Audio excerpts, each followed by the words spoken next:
Let's be real. Getting negative feedback stings, especially when you poured your heart, time, soul, and energy into your business. But how you handle criticism says more about your brand than any five-star review ever could. In this episode of the No Filter Founder, I'm sharing how I've learned to deal with tough feedback and tricky customers in my hosiery business without losing my cool or confidence. So I'm going to break this down into segments. First one, feedback hurts, but just remember it's not personal. The first time I got less than glowing review, honestly, I'm just literally thinking about it now and I remember it. I remember it so well. I took it so personally. It was like someone was attacking me, not the product. But I had to learn just feedback isn't about you, it's about your customer's experience. And normally, often, there's a chance to improve.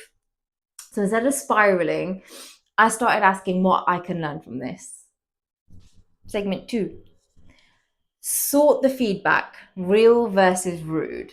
So not all negative feedback is useful. That's another thing that I've learned. Here's how I usually break it down.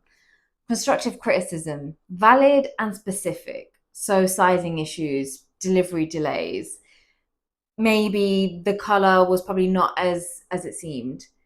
And there's also rude or abusive comments, so emotional venting even, and it's not your problem to solve.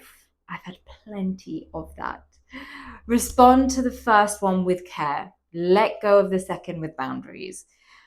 And honestly, I've had a very big learning curve on this throughout my hosiery journey. 100%, honestly. I won't share because this will end up being a very, very long video. Segment three, responding with grace and confidence.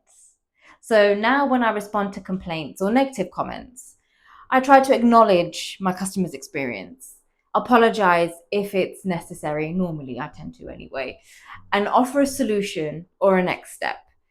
So, for example, I'm so sorry this has happened. It's definitely not the experience I wanted for my customers. Let's try and fix it. Is one of the main examples that I tend to give when I do have an issue arise. People remember how you made them feel, not just what went wrong. Segment four. Let me give you a real example what's happened in my hosiery business. One of very few. I don't really have many. So one customer emailed about a pair of tights that apparently tore too quickly. So instead of being defensive, I thanked her. I looked into it and ended up sending a replacement.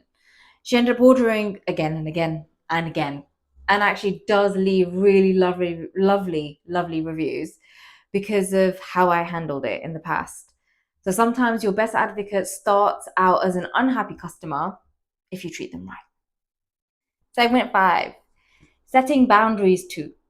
So customer service doesn't mean being a doormat in your business. Setting boundaries is sticking to your policies, not tolerating any abuse, and taking time to just cool off before replying. So you can be kind and firm. And I've done that plenty of times, and actually very publicly as well on some of my socials. And I do feel I am very, very big on amazing customer service where I can, as fast as I can. But I also am a very big believer in not letting people just get away with unkind comments just because they can, too. But once again, I will keep that short and sweet. Last but not least, segment six, growing from it. So if you get the same bit of feedback more than once, I would take it a little bit more seriously. Negative feedback has helped me improve, for instance, my packaging, my product descriptions, and customer communication over time. It's not failure, it's just really constructive criticism or just feedback generally. Negative feedback can be tough. I totally understand that, especially if you're not probably as resilient as you would like to be. But it's also a gift. Every complaint is a chance to sharpen your brand, your service, and your confidence and resilience. If this has helped you feel a little bit more ready to handle the tough days, hit subscribe. Share it with another business owner as well if you feel they need it or could actually gain some value from it. And keep building your brand with heart. I am Soni Panda. Thank you so much for watching the No Filter Founder podcast, and I'll see you in the next episode.